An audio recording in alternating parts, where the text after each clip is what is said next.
Fourth was a hero of the Chelsea fans for almost a decade. He scored 193 goals for them. Dixon! And Dixon again! And Chelsea equalise! Now, though, he's with his hometown club, hoping to end the cup hopes of the supporters who once idolised him. I spent 9 years there and have a lot of friends there, many happy memories. And but Luton are my team. If I spent 9 at Chelsea, I've spent the rest of my life in Luton supporting this club. And, you know, it's a very emotional day for me. Dixon's one of the experienced Luton players who'll be expected to guide younger men through the emotions of a big day at Wembley. Another is Alan Harper, a member of the successful Everton team of the 80s. He's almost certain to recover from injury in time to start tomorrow. 33 going to Wembley again, I mean, I thought my chance had gone, but very good.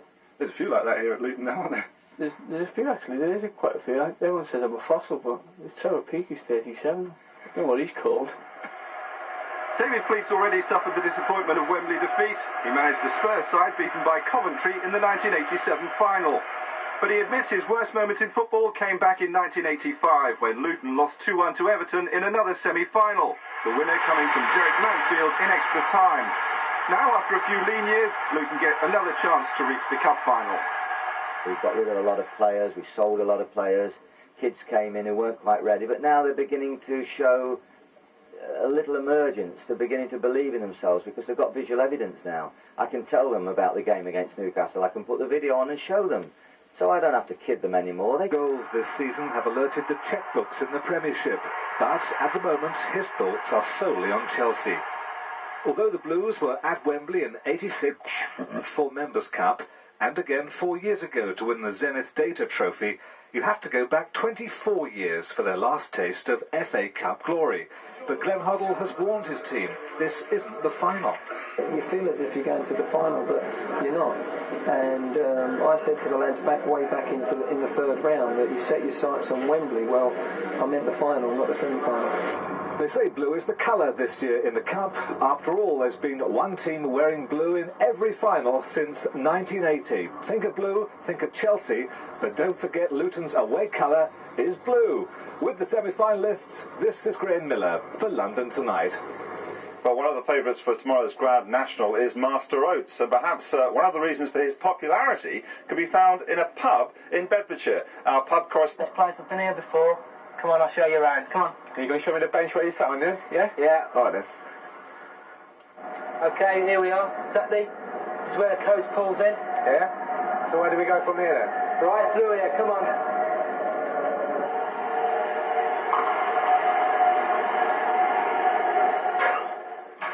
Okay, Scott, here we are. Day of the game. What do you think?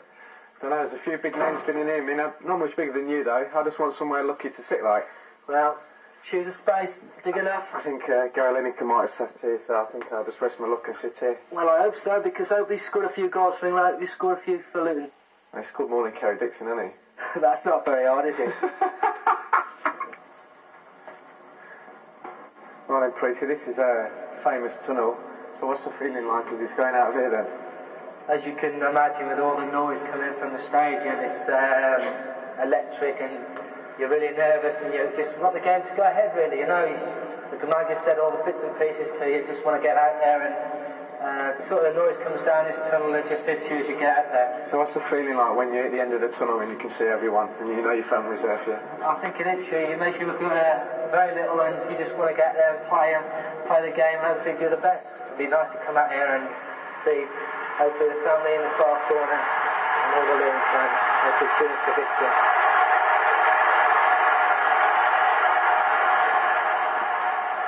Well, Preece, here we are, the pitch is perfect. You've had your ups and downs at Wembley, yeah? You going to tell me about the good points or bad points? Well, if you can't play, you can't play anywhere, you know? We've had some good days here and a bad day against Notts Forest. But let's say, I remember the Arsenal game quite well. I think it was just inside our half. I thought you'd tell me about this. You know, I got the ball, put it on Foster's chest, he got it down the steam, and Steve put it in the corner. I remember that well. It was some cup final, wasn't it? Yeah, it was some day like this, you know, hot and that, and it was 1-0 up. They come back in the game, 2-1 up the Arsenal way, and Andy Double made a great save for us, and he kept us in it, and luckily Danny Wilson scored a second, and the old man Steele, I think, scored the winner. Steele! And Luton are ahead in the very last minute. That's it, Scott. That's Wembley for you. Yeah, well, as long as we play like you did again. The pendulum swinging in Luton's favour, who nonetheless go into the game as underdogs. The last time Glenn Hoddle and David Pleat were at Wembley together was 7 years ago in the 1987 Cup Final. Then they were on the same side, Tottenham. Pleat the manager, Hoddle the dream player. But that outing against Coventry didn't quite have the dream ending. Hoddle finished his career at Spurs that day with a loser's medal. The success of that year really was the attractive football that we played. It would have been nice to crown that off, and it would have been nice for David, obviously, as manager. He's a good tactician. He knows the game inside out. He knows players inside out, and we know we've got a tough game on our hands. Pleat admits unashamed admiration for Hoddle and would actually like to see his former protégé fit enough to make an appearance tomorrow. At least we know what he is and what he does, even though he does it so well. I feel that if he didn't play, then we'd probably have to put up with a more interchanging, more of the unexpected.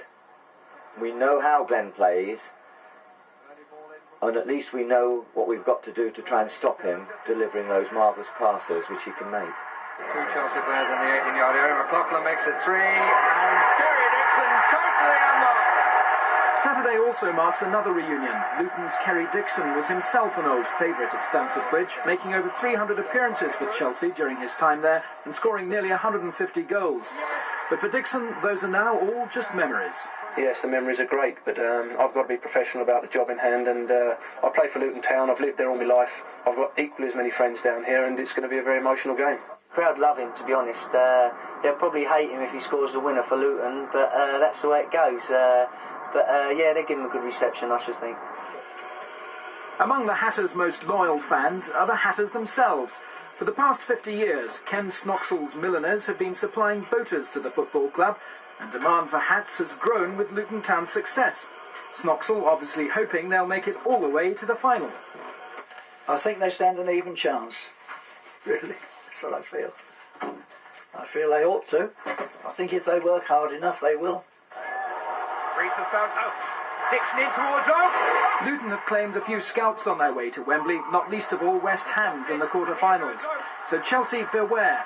The Hatters have shown little regard for the term underdog, as Cos, the Luton chairman's border collie, would, I'm sure, agree.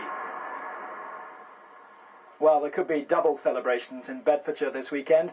Not only have they a team in the FA Cup Semi Final, but they also have a favourite in tomorrow's Grand National. Passionate face of... And good luck, Luton. Good night.